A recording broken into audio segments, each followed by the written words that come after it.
Yeah! Mixed martial arts! Yeah! Let's go, ladies and gentlemen. Yes, UFC 319. It's coming up. It starts in about 45 minutes. And then it's going to end around 1 a.m., but it's going to end with the fight of fights here in 2025. Dricus Plessis versus Khamzat Chimaev. This one has felt big for the entirety of the build. It has gotten bigger and bigger with each day that has gone on. And now that we are literally knocking on the door of this event and this championship fight, I am fired the F up. I am ready. I am excited. And I am Mike Heck. Thank you for joining us here on the People's Pre-Fight Show. And joining me, let's see how excited he is with the chair spins, the one and only E. Casey Leydon. He might be a Mixed martial arts! Mixed martial arts! Let's go! Dude, it's happening! Yes! Middleweight fighting! Pay-per-view main event! Woo! Oh, I'm so fired up for this, dude. I'm just jacked up for this fight, man. We've obviously had these pre-shows, and some of them were just like, yeah, it's like we could have a good time watching these, like this card. Some are like, oh, this could be cool, like, or some are, like 317. Ilia Topuria is fighting, so that's always kind of cool. And let's see what Charles Oliveira can do. This feels different. This is a different feeling type of card, especially with this main event. Like, do you remember? Because I can't pinpoint it. I can't remember the last time I was like this fired up for a fight. Yeah, it feels good. Like two gentlemen kind of feeling like they're at their primes. UFC undefeated in the UFC. Both have awesome winning streaks.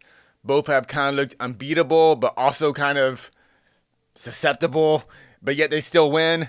And here we are. And just from watching DDP's first fight in the UFC, to kind of that growing momentum, to watching Chimaev's first fight in the UFC, that kind of roller coaster to get here. But all W's still. The two storylines just like converging.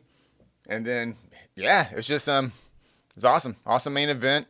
And it's one of those main events too. I feel like anything could happen, and even if it's the most boring fight, it still won't be boring because that means they made it happen. Like if somehow DDP holds Chimaev against the cage for 25 minutes, that will still be in a way like something we've never seen before. And it just the thousands of ways you can win or lose a fight. Every way is going to be exciting and new. And I think we're just going to have to learn something awesome, learn something from both these fighters. And it's going to be just really exciting. I think for fans, for media, for everyone, for fighters just watching this, this coverage checks all the boxes. Yeah. And AK said something interesting on the preview show yesterday that I completely agree with. And most people agreed with me, but I had a couple of people kind of give me a little bit of shit about this. I said that this was one of the best cards of the year on paper, but I also said that it is extremely top heavy, that if you lost this main event, it's not it's just as good as this card is. It's not a pay-per-view anymore. It goes off pay-per-view. It's a very, very, very good fight night card.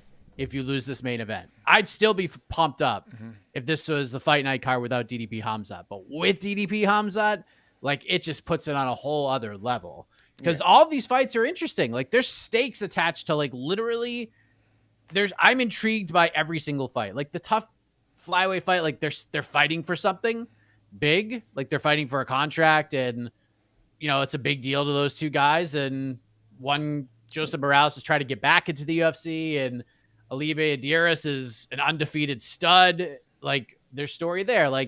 Karine Silva, can she bounce back? Deone Barboza, she already beat Karine Silva back on the regional scene. Now it's a rematch all these years later, and then it's Edson Barboza, Jakar Close, and up we go. And this is a great pay-per-view, but the main event is just so good that it does feel like a one fight card, like AK said yesterday. But at the same token, the supporting cast is terrific. I I'm very fired up for this. Yeah, I mean it's a boxing pay-per-view, but with actually a good undercard rather than just Yeah. throwaway fights. And I don't want to kind of shit on modern UFC as far as making stars, but there should be a lot of stars on this card, but there just aren't stars in the UFC in general. We don't want to go into that, but Pico, Murphy, Neil, there's going to be just exciting fights and high level fights, and just not just slobber knockers. Like these are going to be like high level slobber knockers. So and maybe we'll actually get some real stars out of this fight. So Yeah. it's so cool. And I'm digging it. And let me you mentioned the star thing. I feel like the winner of this main event, I don't know if they're like a bona fide star, but they're right there. And the biggest reason why is these two guys they have the UFC machine, and the UFC does their usual promotional stuff. But the reason that this fight feels so big on this Saturday is because of these two guys.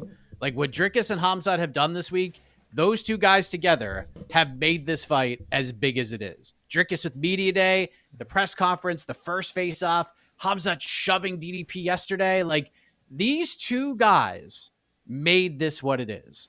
So it can be done. Sometimes you just don't need the UFC to do it for you. You can just do it yourself. And look what happened. It felt natural. It didn't feel forced. It just felt. Yeah. I think that's really important too. It didn't have like fake trash talk, like Colby type of stuff, or even sometimes Usman. This is kind of fake trash talk. I don't know, but this felt just like two dudes who are intensely competitive, and both of them are incredibly confident that they are the best middleweight in the world. And it's kind of one of those, just two unstoppable forces. All right, someone's gonna have to lose. That's the crazy part. I think it's gonna be wild. This is gonna be wild. Dude, so pumped. I'm sure the peeps are too. Let's go to them. This is your show. Yep. Up until the fists start flying, which is going to be relatively soon.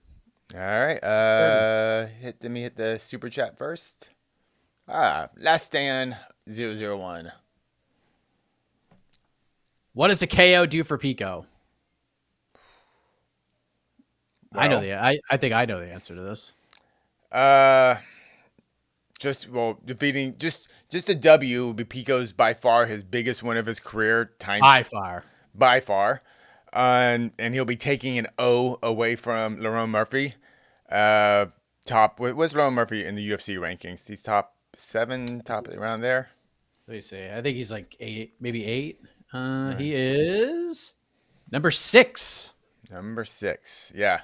So taking just him, if he KOs Lerone Murphy, just incredible feat for him. And very good chance for his next fight will be for the title. So I know we're gonna get, if he knocks out Lerone Murphy, he's getting a title fight. Like he's Volkanovski's next opponent. Whatever they maybe cook it up, it's gone. Aaron Pico's getting the title fight. Like that is how it works. And I know this question is gonna come, so I'm gonna put a little bit of a different spin on it, because we're always gonna get like who has the most to gain, who has the most to lose from that are competing on the card. I'm gonna say that the guy maybe with the most to lose tonight outside of the main event is Movsar Evloev. Because if Aaron Pico dusts up Lerone Murphy, they're just going to jump over him. And I know Movsar, at least according to Aaron Pico, he didn't go into specifics. There's a legitimate reason he needed to pull out of this fight. He wasn't doing well. And then Pico said, I'm like really well, like good, well-wished stuff. No trash. Like, it was just terrific stuff from Pico. Mm-hmm. But Volk's about to have another kid. So maybe we see Volk by the end of the year. Maybe we see him in 2026 at this point. So that gives us time. So right now, I think because of how Volk has sort of laid out the red carpet for Movsar, he wants Movsar. That's the fight Volk wants. So I think the UFC will, if they're kind of at this point where it's like, all right, we kind of have to give the guy what he wants. Unless Aaron Pico wrecks Lerone Murphy tonight. I don't think a competitive decision win gets him a title shot. But if he obliterates Lerone Murphy, I think they will absolutely throw him into a title fight. Yeah. Or I think a dominant 30-27 would do too. I think just anything where we're coming out of that fight going, man, we got to see more of this guy. And the fact that UFC put him as a co-main event on a major pay-per-view, that means a lot. That means a lot. This isn't no the I don't know the last prelim that goes into the main card or anything. Like this is like usually like they're kind of like the second tier title fights in this position. We're putting freaking Aaron Pico, a newcomer, a guy who hasn't fought in over a year. It's wild. It's wild. 18 months. He hasn't fought. Oh, is it months. that much longer? That longer? 18 months. Wow. He hasn't fought. He hasn't fought since PFL versus Bellator. Yeah. And that's not Aaron Pico. That's just obviously PFL doing PFL things, and then just the timing of getting to the UFC in the right spot and everything. But man, exciting. How are the? I found very interesting watching the ceremonial weigh-ins. Maybe I misheard it, but like, did they boo Aaron Pico? Did they boo Aaron Pico and kind of cheer Lerone Murphy at the weigh-ins? Oh yeah, I was at PFL last night. So oh okay, yeah. I mean, that's why I kind of how happened. I didn't watch all of the presser. Was the crowd booing Pico? Like, who are you? I'm not really sure. Because basically it was all about Hamzat being like super over and DDP getting booed. Like that's what I noticed. And everyone else was kind of in the background. Yeah. Yeah. But it seemed like no one got booed harder than Jamal Hill at the Q&A. Who like was born and raised in Chicago, which is insanely funny to me. I kind of fell for him. I got to be honest. Like we've talked about Jamal Hill and whatnot. And he's not like the best prize fighting guy. And he said some really dumb things and then didn't back it up. But yeah, I kind of fell for him. Well, yeah, I think that some fans were kind of saying some insulting things to him on the mic and everything. It's like, yeah. Okay, we can kind of trash talk Jamal Hill, but like, there's no doubt he is a level 205er and he is a former champ, and like he deserves that respect, and especially from like just fans sitting in the crowd drinking a beer. And it's what annoys the shit out of me about that is that's who the UFC wants as their fans. Like this is what they're catering towards. They want these Q&As to be like this. And you see poor John Anik up there, and he's like trying his best to keep it professional and like not just call the fans out. But yeah, I mean, even like being at PFL last night was really interesting to actually be in the building for, because literally 30 seconds into the opening fight, I'm sitting there watching the crowd come in, and the first thing I hear as when the first fight starts is grab his dick and twist it. Give him the old dick twister. Like that's literally what was said, and the whole crowd laughed at it. I'm like, oh, Jesus Christ. Like this is going to be the entire day. And then a minute later, the crowd turned into ECW Arena Circular 1995. They were into everything. That's awesome. They were loud. Oh, I was like blown away by the crowd last night. Like there wasn't like 10,000 people there. It was probably like 1,200 people there, 1,500 maybe. I don't know. I'm bad at like judging it, but it was pretty full outside of like maybe the last row at the Coliseum there. But they were into everything. They were loud, and like they would boo for certain things. And then like 5 seconds later, if like a takedown happened, they would cheer so loud for a takedown. And then like they'd boo again. And then if someone stood up, like it was boo yay. It was like the heel and the baby face having a slugfest. It was so crazy. Like they were emotionally invested in all of it. I was like, all right, PFL should probably come back here like all the time when you have a crowd like this. That's great. That's great, because we always talk about there's no such thing as a PFL fan. And you had PFL fans there last night, And it was I mean, look, it wasn't the most thrilling event of all time, but it was fun. But good card. Liz Carmouche and Jenna Bishop, that fight slapped. It was super fun. Yeah. I feel bad for Jenna. I mean, I like Jenna, but Carmouche got her. So yeah. I went out after I finished work, and there was like a place that I needed to get food at, and Jenna was there, good spirits. Oh. Angela was there as well. Casey, I told her, even though you didn't say hi to her, I said it anyways. So she was pumped. Hey, that's great. That's awesome. I'm glad you had a good time. I'm glad the fans had a good time at PFL last night. So yeah, it was good. First one covered. Yeah. Oh, so someone just said about them cheering Lerone Murphy. The crowd was cheering for the UFC fighter against the newcomer. I still find that weird that fans cheer promotions, not the fighter, but modern world. Here we are. I mean, I don't know if that's true or not. Maybe I don't honestly don't know. The crowd was. I swear they were booing Pico at the weigh-ins. I was like, that's just weird. Maybe not knowing, but they're like, "Ooh, like, I don't know." I just find it odd. But hey, fans can do what they want. Maybe they're saying Pico. Yeah, you're right. My bad. My apologies. My apologies. I don't know. Yeah, I honestly don't know. But the thing I found interesting about the UFC needs to go to Chicago a lot more. Obviously, They used to. Yeah.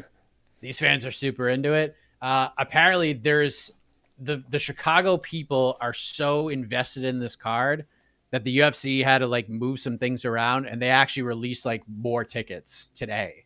They're like, we're gonna release like 100 more tickets. Like we're gonna try to squeeze in as many people as we can. Like they were already a legitimate sellout, Well, but now like they're trying to add seats to like squeeze like a couple hundred more people in there. Well, it's nice that the UFC is finally going to towns that they're not going just because the tourism board threw some cash at them or something. I think they're going to Chicago because Chicago's a big market. It's obviously third biggest city in the nation. They should absolutely go to Chicago once a year at minimum. Yeah, They used to. I don't know what happened before. 6 years they haven't been. That's insane. That's insane. That's insane. I've traveled a lot to cover UFC events. The coldest I've ever been was to a Chicago winter. Me and Esther went to Winnipeg in the winter. We went to Edmonton, and it was like, oh guys, this is freaking crazy. But for some reason, the Chicago cold off that lake, I've never felt more I felt my teeth were going to just crackle off me. I was like, this is insane how cold this is. So you people in Chicago are nuts. So but I'm glad I saw the crowds at the weigh-ins and stuff. I was like, oh, that's just a great crowd. It just looked awesome. So like it felt big. Like it's good. This feels I want to say, UFC around UFC 2016. I don't want to say Conor era, but that kind of general area, that kind of general feel when a UFC comes to a big town and for a big pay-per-view and a big fight that matters, a big fight that makes sense. Not just, well, this guy sells more tickets, so he's in the main event. This is like the guys that sell the tickets and they actually earn that spot. So excited. Huge. All right, next super chat from Kumar. Do you think the winner of the main event will go on an Izzy-like run of title defenses at middleweight? I don't think there's anyone else close to their level. Oh, well, Fluffy has a. I mean, this is DDP's. This will be 3, right? 3, but this. So he beats. He beat Strickland. Big Strickland to win it. Izzy was the first title defense, then he beat Strickland again. So yeah. So he'll be halfway there almost, right? Yeah. What was his? Yeah. Is he getting 6 or 7? I'm not sure. I don't keep up with that. Yeah. But regardless, good job on track now. This one's gonna be the big one because this is DDP kind of fighting someone he hasn't fought before and fighting someone in their, as far as we know, in their prime. And this is a big one. If DDP, or if either fighter like really steamrolls, and I don't want to say lucky shot, but they just look like they're much better than their opponent. Big shots happen that can kind of it's MMA, but if we get an impression, oh, they're just better, either DP or Hamzat, who knows? Yeah, Izzy had 6. Izzy had 6 title defenses during that run, and then won it back obviously in the prayer rematch. But I think DDP's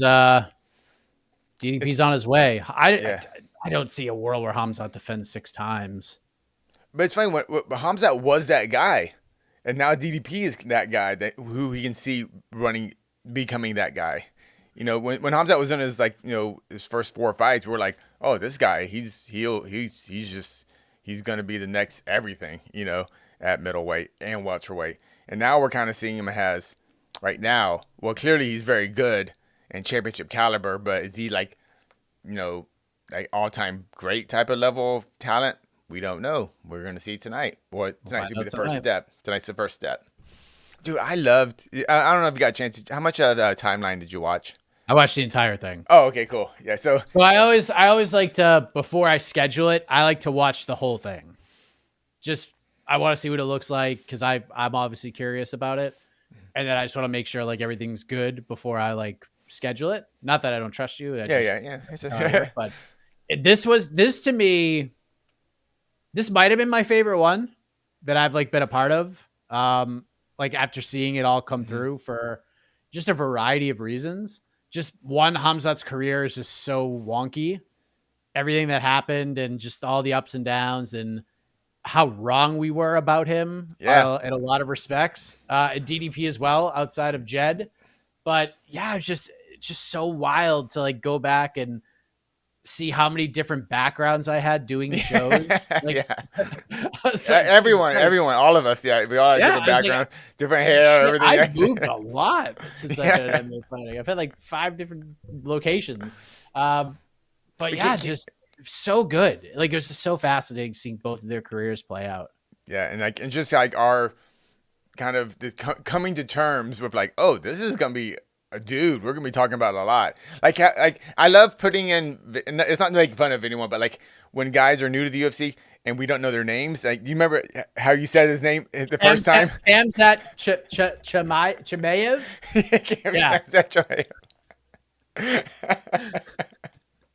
I love things like that. You know, so good. Yeah, we have a Khamzat Chimaev on this card, so cool. You know, watch his fight if you like him. I don't know. And all of a sudden, that guy becomes the dude. So, that's fun. All right, thank you. Oh, we did answer the question. Yeah, we'll find out.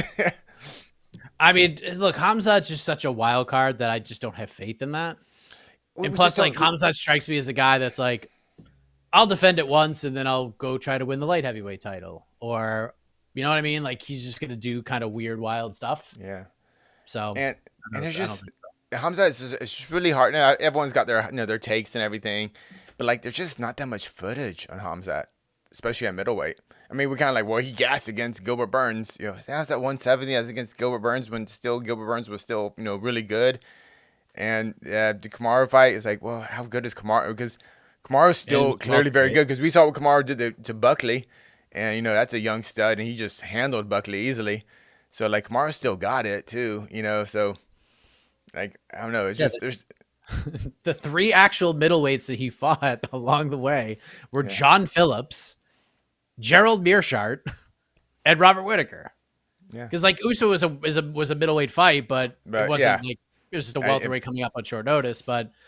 And like all those fights ended so fast, where it was like you learned not very much. You just don't learn very much. Yeah, like Mearshart, he beat Mearshart with the first punch he threw. It was over. That was the whole fight. It was insane.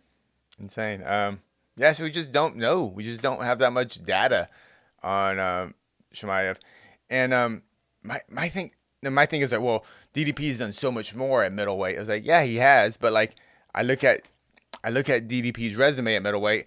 And I go, well, I think Chimaev one kind of done the same thing-ish, I know I don't know, like the Strickland kind of confuses me in general. I don't know how Chimaev Strickland would look. Every Strickland fight just looks kind of weird, to be honest. But like all the Derek Brunson's fight, the Robert Whittaker's, like I feel Chimaev would have been just as dominant. And I don't know, it's just I love this fight. I've heard so many like, oh, Chimaev's going to dominate. And I've heard DDP's going to dominate. Are you crazy? So, both people are very, very strong opinions on it. Yeah. So, it's so good. I'll give you my take a little bit later. Yeah, we'll wait. My final pick. All right. Thank you. Super chat from Hayachi. Elliott versus Asakura, fight of the night, calling my shot. No issue there. I would love it. I would love it if that's fight of the night. Sick. Dude, if that one's fight of the night, dude, that fight's going to be... When flyweights win fight of the night, it's going to be a crazy fight. We have a kind of a grappler versus striker here. So, yeah, that'd be great. And Elliott's one exciting grappler, and Asakura's, he's very good too. He got whooped up by Pantoja. So we'll see if he's, I guess... I don't want to say top 5 guy, but we'll see if he's a legitimate, A-level flyweight, which I'm still not 100% sold. I know Asakura is incredibly exciting, but I'm still not 100% sold if he's like an elite UFC flyweight yet. And so we'll see tonight. If this is fight of the night over Jeff Neal, Carlos Praches, the main event, then this might be the best card of all time. Yeah. I'll just throw that out there. All right. Lazy bed. Lazy bed. Oh, lazy bed, you're a sicko, dude. You are an absolute sick man. Go to my Twitter. Go to Lazybed's Twitter if you don't know what I'm talking about. It is just, I threw up in my mouth a little bit, but it was, and then I laughed very hard. Do you have that? Do you have the tweet? I got it. Hold on. One moment here. It's spectacular. Where we go? Here we go. There we go. Let me see what we got right here. There we go. Right there.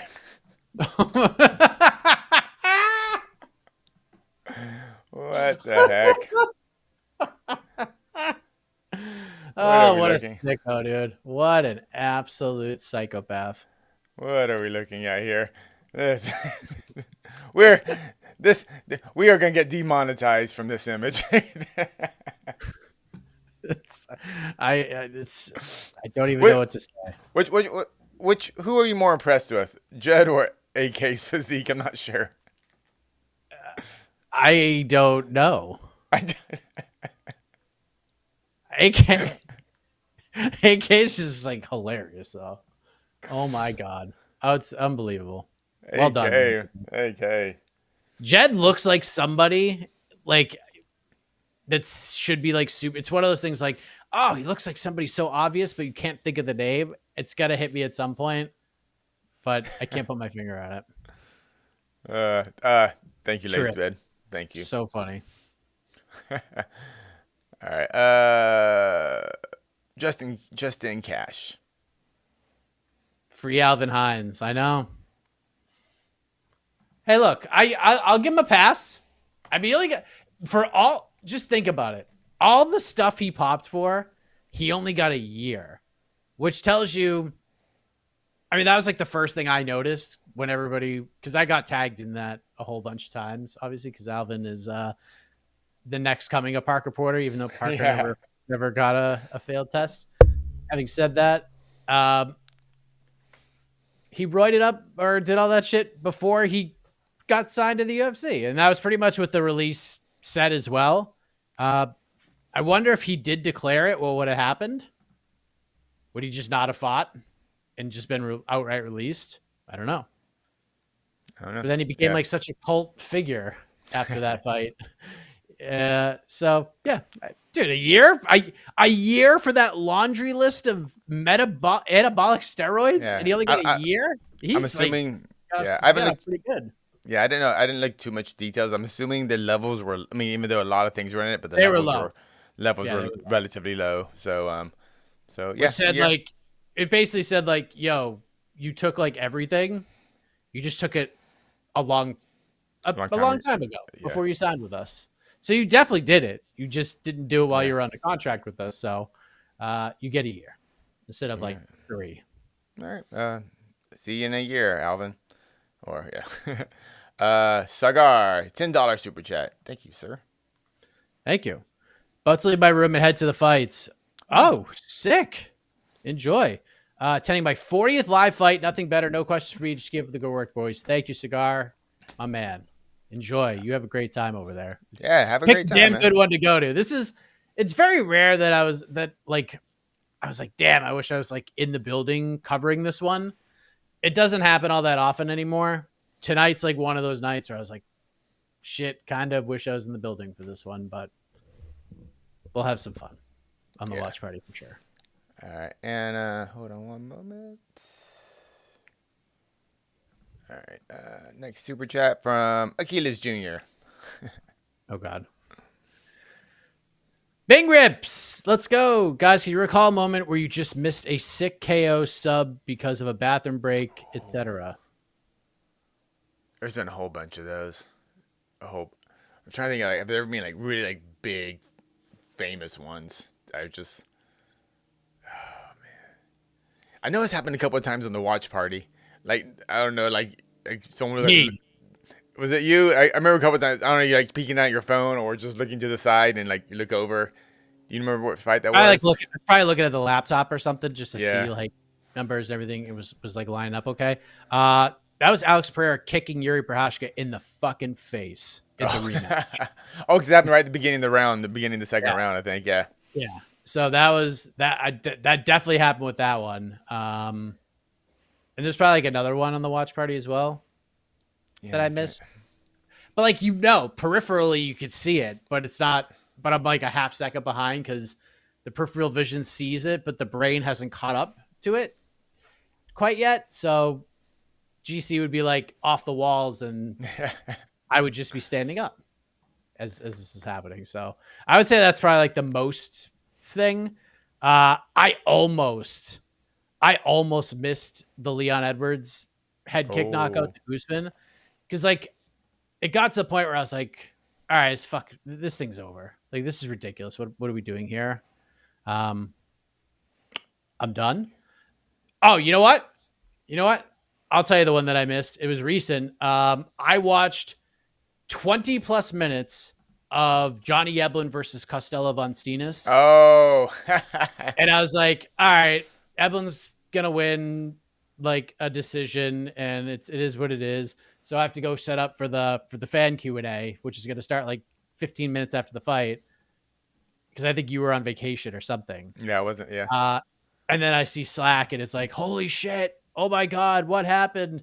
And I'm like, what? They're like, Eblin's asleep. He's sleeping. And I was like, no way. what? And I Did, missed it. yeah. I Didn't watched you, all of that fight and missed the best moment of it. So that just to come in here and like set up for this. So I'll say that's probably the one. yeah, I definitely have some, but I think I just block out those bad memories. I just don't, like, no, didn't happen. Yeah.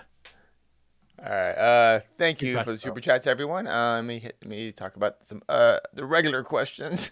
Seattle Ryan. The crowd better chant Fluffy, Fluffy, Fluffy when they show him on the big screen. Fluffy fights the winner. Would love to see it. I don't think it's going to happen, but I would love to see it. If Fluffy can get a Fluffy chant by just a guy fighting in the Apex, I'll be very impressed. I just don't. I don't know. Like he hasn't crossed over yet, even though with us he's there. But Yep. I don't. But that's it. But we talk about. We talk about that ad nauseum. Apex it just sucks the soul out of fights sometimes. So I mean, it was great in the moment, but like that's just that momentum doesn't seem to carry with Yeah. Apex I think this cards. one actually carried a bit more. A bit more. Like, look, I know our own Jed Mishu wants to see DDP more than anybody in the world. And Jed thinks it's like a clincher because he beat Robert Whitaker. But make no mistake about it. Fluffy Hernandez got way more buzz coming out of the Roman Dolidze win than RDR did beating Robert Whitaker. Like, it's not even close. It's night and day. Really? Yeah. Like people are like, I don't have a RDR's good pulse good. on the fandom. Yeah, So. RDR was like, oh, it's a good win, but there are a lot of people who thought like Whitaker won that fight, and even so, like people were still impressed with RDR because he went in 5 rounds and he had a tough fight and all that. But like what Fluffy did to Roman Dolidze, like it was sick. It was just so ridiculous. Everybody was like, "Wow, no one had ever seen anything quite like that." It was one of the best performances in all of MMA this year. It's probably like a top 3 performance in the entire sport this year. What he did to Roman Dolidze, it's absolutely nuts. So just give us DDPR, just give Fluffy RDR, like just make that fight. Like that fight rocks too, and then the winner gets DDPR Hamza. Like we all win. Dude, just I can't believe how good middleweight is now. He's like and then because we have Cal and Imanov right there. Dude, we might have MVP in this mix tonight. Who knows? Just If he can knock out Jared Cannonier and get like a big finish tonight, he's in the conversation. He's right. Honestly, he's right there. That's wild. Yeah. I mean, like, yeah. But the only thing that sucks about the Fluffy thing, like, it was still Dolidze. It wasn't Robert Whitaker, and who you do it to matters. But well, I mean, but having said that, no one had ever finished Roman. Like no one ever put an ass whooping on him like that. Yeah, like that's the important part about Fluffy. He did something like so spectacular that it was bigger than his opponent, basically. Yeah. So I truly don't know. Like, obviously I'm not a fighter, but like just looking at it from a sporting perspective, I don't know. Like, I don't know what would compel Roman Dolidze to ever fist fight again after that. Like seriously, he got humiliated on that in that fight with Fluffy. It was great. Like Fluffy just toyed with him, and then he was just like, "F it, we're done." And then like just getting Kane Hodder, Jason Voorhees like that, dude, was so ridiculous. I don't know. It was just so wildly impressive. So, but people are starting to come around, Casey. We've been trying to tell him for so long. This guy has it. Like he fights so well. He's a machine, and he's actually like very entertaining to talk to. But he's just going to demonetize your YouTube channel a little bit, and that's okay. Man, middleweights. I can't believe So good. middleweights. Can't believe it. They did it. They did it, baby. Shaheen Al-Shadi and I remember that ranking show we did, and Shaheen Al-Shadi and I were like, middleweight is like the third best division of the sport, and AK was like so disgusted by that. Like he wanted to throw us off the ranking panel because we said that. I'm like, I'm telling you, like it is going to be the money division moving forward for the next several years. That's just what it is. It's not the most talented division, but it is going to be the money division for the UFC, like to like 2027. Yeah, at least.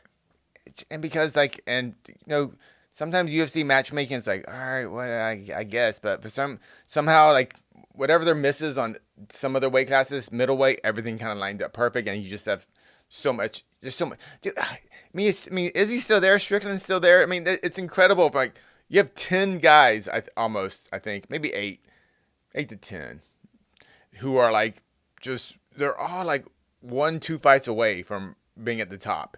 And then at the same time, you might have a guy like DDP might be just like Anderson Silving the middleweight division, just like might knock them all off. Who freak knows? It's great. I love it. It's the best. Last stand. Oh, how many points do we think get deducted tonight?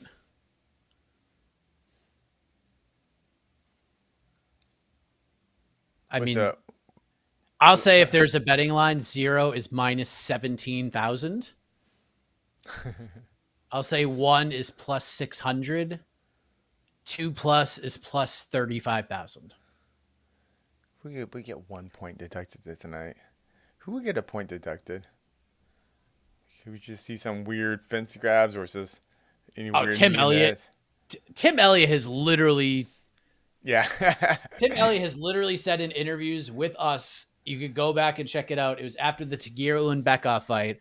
I interviewed Tim Elliott, and he legitimately was like, yeah, I cheated. I grabbed his gloves and did everything I could to cheat so I could get the second half of my paycheck. So I'll say if anyone's going to do it, it's going to be – I'll say it's Tim Elliott in some way because I respect the hell out of that. Just be like, yeah, dude. Like, first of all, no one's going to call anything. And secondly, like, that's like money for my kids. So if I have to grab your glove or grab your fence or poke you in the eye, like, I'll do it. So I could see I feel like we're gonna get 1 point deduction for legal knee to a guy on the ground, like someone who's in turtle position trying to come up and someone throws a knee. I feel like that's like something like a Mikhail Olejniczak could get one over Mearshart, something like that. But we'll see. Thank you, Last Stand. Yeah, I'll still say 0 though. Prove me wrong. Let's talk a little bit about last night. Shout out Gorilla, still getting it done. That was filthy. Was she 41? Liz is 41, I think. Something like that. 40 or 41. I think she's 40, yeah. 40. Yeah, looked great. I thought Jenna was going to do it. Jenna dude, that second round, I can't believe Jenna didn't finish it. It was like she was dead to rights. Talking about Liz. She was stuck in that armbar, stuck in that triangle, and then she got out of it. And I think that sucked all the juice out of Jenna when she got up and like, oh crap, when she put everything into that submission. Like I thought it was done. I was like, oh my god, Jenna's gonna win $500,000. This is great. And then Liz did it, and then Liz came that third round and just threw that hammer. I even asked her in the post-fight scrum. I was like, can you just tell me what that's like to literally throw a left hook from your ankle? Like, because that's what this was. Like, you loaded up literally fist to the ground and threw the hook, and you hit her with every ounce of strength Right on that jaw. possibly had. Right on the jaw. And she's like, yeah, it was clean. Like, it was a clean shot. Yeah. And I don't think those two liked each other very much, which Mm-mm. probably felt even better for Liz. But Liz, that win is so big for Liz Carmouche. And the way that she did it makes it even better, because now she's going to be part of one of the biggest fights PFL has ever put on. Because now you have to do Liz Carmouche versus Dakota Ditcheva for like the inaugural PFL Women's Featherweight Championship. Like, you just have to do it. You absolutely have to do it now. So I know Dakota's dinged up from beating Samiko Inaba so badly that she hurt her own body. Yeah. So if you have to wait, fine. Like, Liz has already fought 3 times in like 4 months. So I think it's okay if we want to give her a break. But I asked Liz about it, and she said she wants to do it at the White House. She's like, yeah, let's do it at the White House. Me versus Dakota Ditcheva in front of Donald Trump. I was like, all right. Didn't see that on my bingo card in 2025, but okay, sure. That's a big fight, though. That's huge. That's a huge fight. That's a main event for PFL. That's a Champion Series main event right there. Yep. And man, Liz low key is like just her career has been. I've been saying for a while, like, Liz is just like might be the most underrated, like, all-time great that no one really cares about in a sense. And like her longevity in the sport, being a top 35 or a top 25er, is like, well, she's going like 15 years now, something like that. So credit to Liz, man, doing it, man, and still looks like she's fighting at the top of her game. So amazing, dude. She was we had like a plus 800 underdog win the main event against Godzi Rabadanov. And like, that was not the biggest story. Liz Carmouche was the biggest story last night by far, despite like an insane upset that nobody saw coming. So shout out to Liz. Well done. All right. I guess talk about last night, the main event. I didn't watch it, but you did. Do you think Davis should have beat Godzi? Fight was really close. Yeah, I mean, just God, like, I don't know what Godzi was thinking last night. Like, his game plan was just atrocious. And this is a guy that I've constantly put over at as he might be one of the 5 best lightweights in the world, and he might be the most underrated fighter pound for pound in the entire sport. And then he had a performance like that where he had a clear path to victory, and he just wasn't like, he fought so safe last night.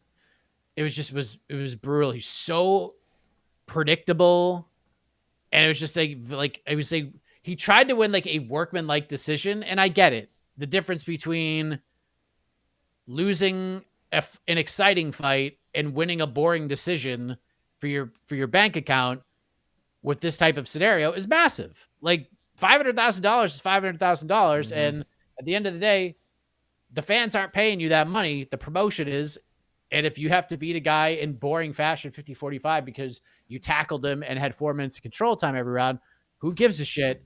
It's $500,000. I don't know what he was thinking. And then Alfie Davis like figured out how predictable Godzi actually was, and he would knee him in the face like once a round, and it's just, he just made Godzi pay for some entries, and then Godzi would get takedowns and do literally nothing. He would get booed out of the building. Ooh. Alfie would stand up. I mean, he literally did nothing. Like, and I know Joe Rogan's like, they should fight on a basketball court, and like, there should never be a referee stand up. Like, there are certain points where Godzi was just on top of him, literally doing nothing for like minutes at a time. And the fans are like, come on, man, stand him up. Like, what are we doing? And shout out to Davis, man. Like, dude figured it out. He was a fascinating post-fight interview last night as well. He was just like, I still don't think I'm good. He goes, but I just beat Godzi Rabadanov, so like, I think I have to be good. I still don't know if I'm good. Like, it was so fascinating to talk to him. And then just kind of, I just love his spunk. Like, he wins the fight and he's like, where does he train? Alfie Davis? Where does he train? You know, he's from England. He's an England guy, but he was winning Bellator fights. He was in Bellator for like a long ass time. I didn't realize like how long he was with Bellator for. And then to win this fight, And now like PFL's lightweight division is like very, very interesting right now from a level perspective. Because now you get Usman and Hughes running it back. They had Archie Colgan fight in a number one contend in a title eliminator, by the way, to face Usman Nurmagomedov, and Archie wins. And they're like, yeah, Usman's gonna fight Archie next. Coach did a freaking town hall and was like, yeah, man, be a pro wrestler. This is pro wrestling. Let's build the storyline. Hughes got a win. Now let's get Usman a win, and then we'll rebook it. And I reminded Coach of that conversation at the post-fight press conference yesterday. And he's like, no, what I said was we could do that, or we could announce the fight. And it's just like, what you said. You know what you said. But anyways, and now you got Colgan, who's fighting on that same Dubai card against JJ Wilson, who is quietly like 9-1 in his last 10 fights. And now you got Alfie Davis winning this fight. So like PFL's lightweight division is coming along. And Alfie Davis, like, I want to win the lightweight title and then defend the title in the tournament, which I thought was awesome. And I predict in 2026, Alfie Davis will rematch for the championship belt or whatever. I don't know, whatever they have, tournament belt, against the last person he lost to in Bellator, Alexander Shapley. Oh. Yes.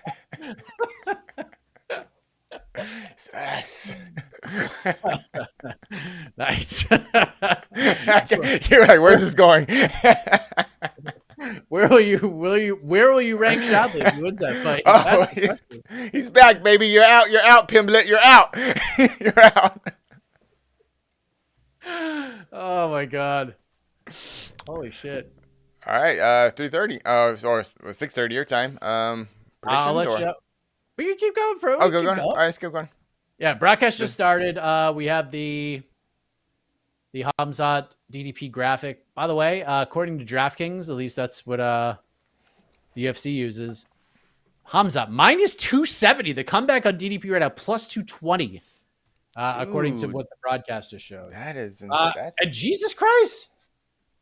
FanDuel minus 260 plus 215 for DDP. So almost a 30-point jump from yesterday. In the point spread in the line department. That's fucking wild. So on Man, I should Tapology, have waited on the point spread bet. But yeah, I do have a bet on this fight. I'm picking DDP with the point spread plus 5.5 points. I'm getting plus money on it, which it's a very rare thing. So I jumped on it, and I'll explain why in a moment. But what's Tapology got? it's interesting. Tapology has got it basically a pick 'em. 53% for Chimaev, 57% for DDP. Actually, I love the breakdown. For Chimaev, at least like 85% are people are picking Chimaev by submission. If Chimaev does win, they're picking it by submission, and 60% of people are picking if DDP wins by KO. Not very many people think that Chimaev will win by decision. A decent amount think that that DDP will win by submission. So it's either submission Chimaev or it looks like a finish or decision for DDP. Which I guess that sounds about right. I would. Yeah. I think that's right. Which the stat I find most fascinating with the picks on Tapology is Pico is a favorite, right? A betting favorite, correct? Right now, yeah, he's definitely the favorite. Let me see where his line is right now. Yeah, okay. So he's a betting favorite. Minus 170 right now. Okay, minus 170. But on Tapology, only 24% of people are picking him to win. I've never seen that. That is pretty wild. Yeah, 76% of people are picking Lerone Murphy to win.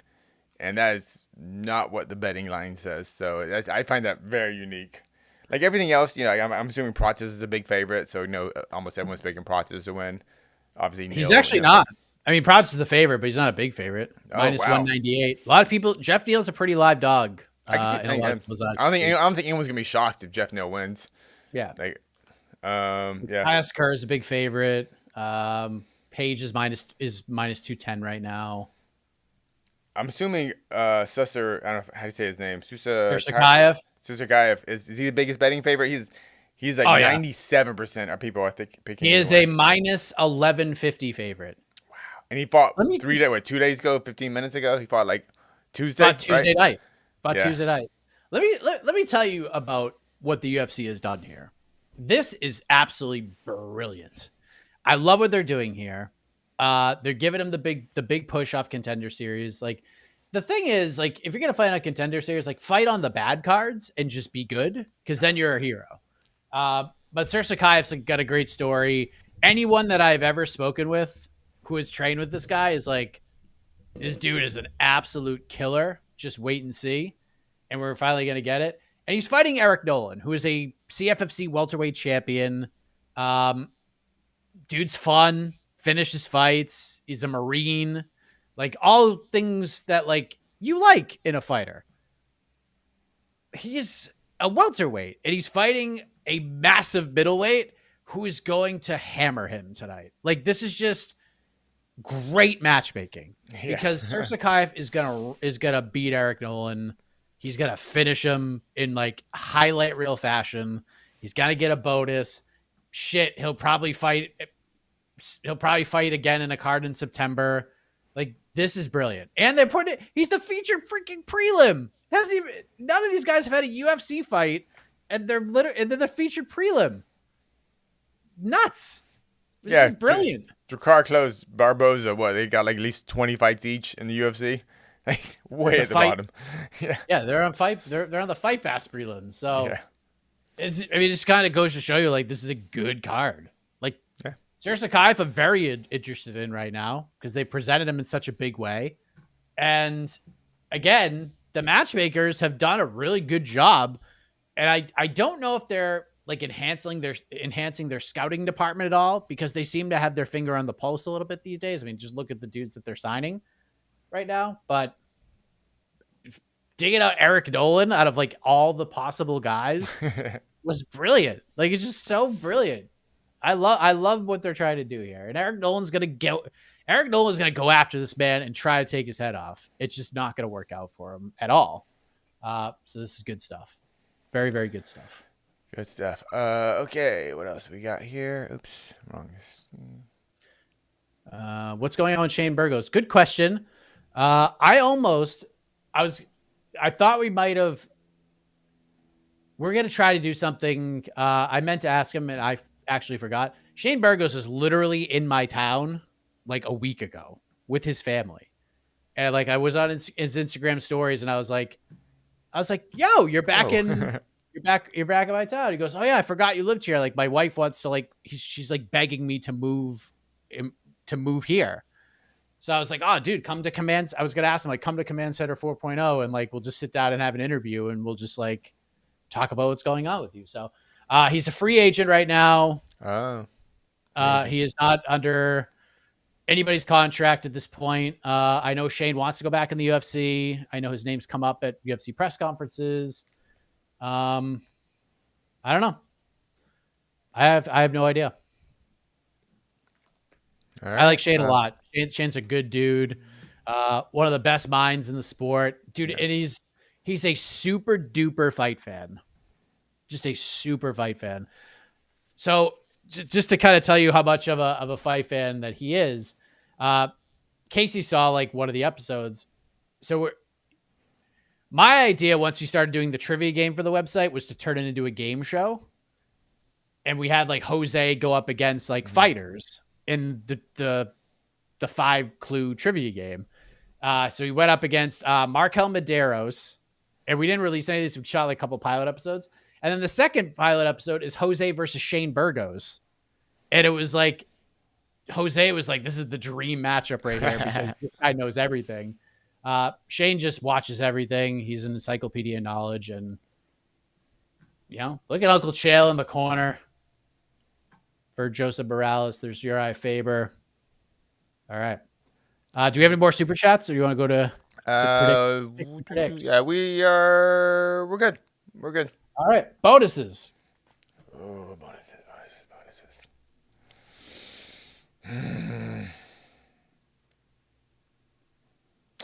Jeez. Performance. Hamzat Chimaev. Oh, shit.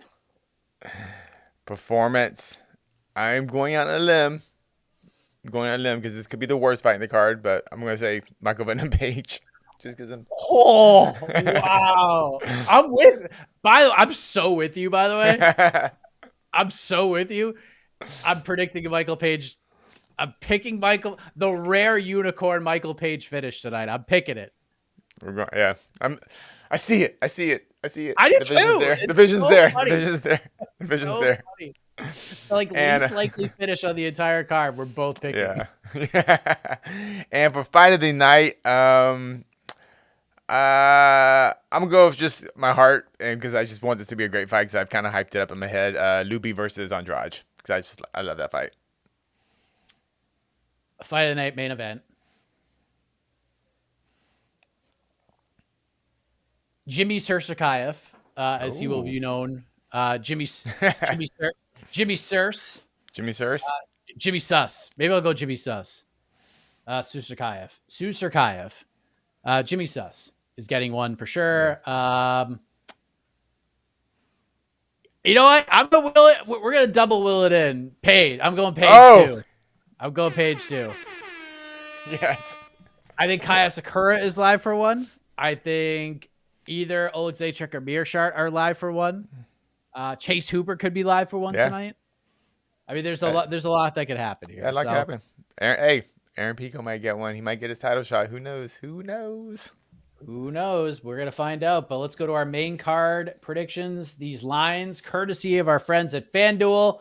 We open things up, Casey. The UFC flyweight division. We have Kaya Sakura, the -320 favorite, facing the wily veteran, a battle of former UFC title challengers. Tim Elliott comes back at +260. Casey, who wins? I'm a Ryzen stan, so Kaya Sakura. But I think it's a heck of a fight, and Tim Elliott's 38 years old, so I'm hoping this isn't prime Tim Elliott. So prime Tim Elliott, I would pick, but I think Kai's got it tonight. I think Kai knocks him out the first round. Oh. I know Tim is a tough out. It is flyweight. It is very difficult to get finishes. You mentioned it. Tim's 38. He's been in a lot of wars, and he hasn't fought in a really long time. Yeah. So that worries me a little bit. So I'm going with that. Let's go to the middleweight division. One of my fantasy teammates, I have him as officially my welterweight. But hey, he's a ranked welterweight in the UFC, so I get him for 2 weight classes. Michael Page, the -210 favorite to come back on Jared Cannonier +176. I got Michael Page KO round 2 against Jared Cannonier. Michael Page will knock out the 41-year-old Jared Cannonier in the second round. We're on the same, literally the same pick. Unbelievable. Terrific. Let's go to the welterweights. I cannot wait for this effing fight. We have Marlboro Red himself, Carlos Prates, the -200 favorite, facing Jeff Neal, comes back at +168. What do you got here? Honestly, I got no real read on this fight other than it's going to be violent. So I'm going to pick Carlos Prates, third round KO, and a hell of a fight. I'm going Prates by decision. This will be the front runner for fight of the night as it happens, but I'll explain why I won't win it in a moment. Co-main event, Casey, it's here. Aaron Pico, the -168 favorite currently. The comeback on Lerone Murphy +142. I have a bet on Lerone Murphy. I got him at +152. And my official pick will be Aaron Pico's opponent, Lerone Murphy, by decision. How dare you? How dare you? He spoils the party. This could be one of those fights where it's going to be super close and super competitive. And it's going to be like potentially a splitty city one, and potentially one where fans are pissed off one way or the other. It was a robbery. No, it wasn't a robbery. Oh, he was from Bellator. He shouldn't have been here in the first place. Like, fans are going to get riled up after this, but it's going to be a close competitive fight. I think Murphy squeaks it out, but it would not shock me if Pico won because he's really good.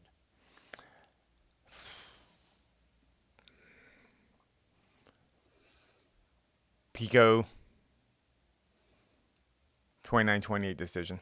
He'll be the definite winner, but I don't think he'll get the title shot off this because Lerone Murphy is good, and it's hard to look good against Lerone Murphy. Very hard. Very hard. And the way he does things, like Lerone's actually very good defensively in those regards. Yeah. So very interesting fight for sure. And now time for the main event, Casey. The one we're all here for. I already goosebumps just saying it. We have the challenger for the UFC middleweight title, Khamzat Chimaev, according to FanDuel, the -260 favorite. The comeback on the champ, Dricus du Plessis, +215. Casey, you said that Khamzat Chimaev is going to be one of your bonus winners. How does he win this fight?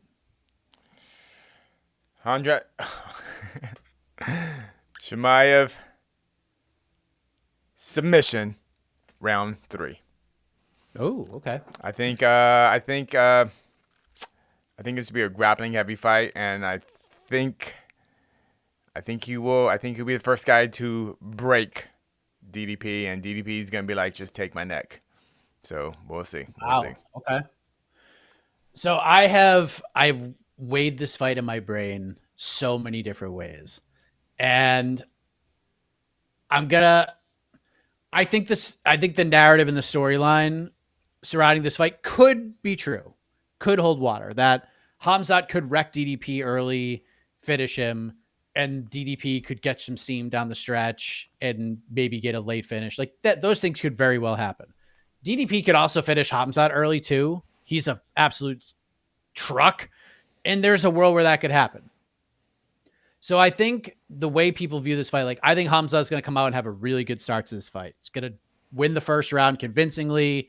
I think he's going to have a great second round. I think DDP gains a little momentum in round 2. And then DDP has a great round 3, and we're starting to feel like, hey, this is like Conor Nate stuff, where like this is like Conor Nate 2, where Conor like beats up Nate for a while, and then round 3, after Nate got knocked down like 5 times, Nate comes back and battles through, and it's like this back and forth thing. What is going to happen here, Casey, is once we get to the championship rounds, I think people are going to realize that this whole Khamzat has no cardio was overblown the entire time. I think the biggest question I have about Khamzat Chimaev is, can he stay relatively healthy throughout this fight? No broken toes, no broken hands, because that clearly affects him. Like some fighters can hide and have a poker face. Khamzat, but still wins. Khamzat will still be battling. What we are going to get tonight, ladies and gentlemen, is a fight that is not only big, but it lives up to all of the hype, maybe even unfair hype that it's getting. Maybe people are too hyped. Maybe people are giving it too much credit. This one is going to take the lofty expectations and say, F you, lofty expectations. We're going up to the stars. We're going up to touch Mr. Moon up there. That's where we're going. In the fight of the year in 2025, Dricus du Plessis defeats Khamzat Chimaev via decision, maybe a splitty, in an all-out, ugly war of attrition. You'll see some technique, and then you're just going to see 2 exhausted middleweights beating the shit out of each other with whatever they have left in them. It's going to be Khamzat Chimaev and Gilbert Burns meet Yuri Prochazka and Glover Teixeira. Oh my goodness. And hug each other and magically become one. That's what we're getting. Hit the music. It is going to be electric. It is going to be the most fun we've ever had watching a fist fight. Oh my goodness. The fight of the year. Oh my goodness. I'm saying it. It's going to be the best post show. I'm putting all the good vibes, all the good juju onto the universe. Fight of the year is going to happen in about 6 hours from now. And you can watch it with us. It's Joseph Morales. Might get a submission here. Oh, he doesn't. All right. Time ran out, Adam. But guys, I'm still fired up. Enjoy. Fights are already underway. Round 1 of the tough finale is done. So lots of fights left to watch. We'll be live for Jimmy Stuss, 9:30 for the Jimmy Stuss UFC debut, and then leading right into the main card. I'm so excited. Casey, I am Mike Heck. Let's go, baby! Let's go! Let's go! Casey, how do we like our martial arts? We like the mixed! Yeah!